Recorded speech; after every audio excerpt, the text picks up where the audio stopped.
এটা হলো বিএডের 1.2.9 practicum. Question, type of questions.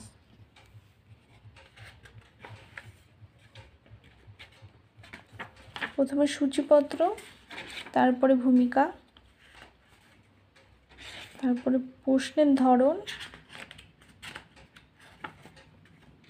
প্রশ্নের প্রকারভেদ, রচনাধর্মী প্রশ্ন বলতে কি বোঝায়, রচনাধর্মী প্রশ্নের বৈশিষ্ট্য, রচনাধর্মী প্রশ্নের সুবিধা, রচনাধর্মী প্রশ্নের অসুবিধা, সংক্ষিপ্ত উত্তরধর্মী প্রশ্ন, বৈশিষ্ট্য, সুবিধা, অসুবিধা।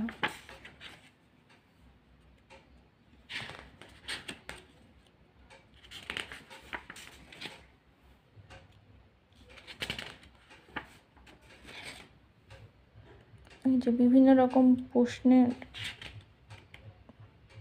দেওয়া রয়েছে।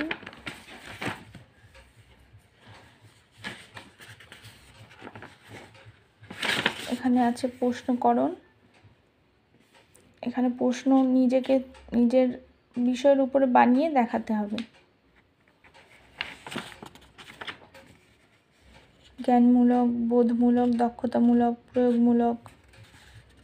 তারপরে আছে উপসংহার।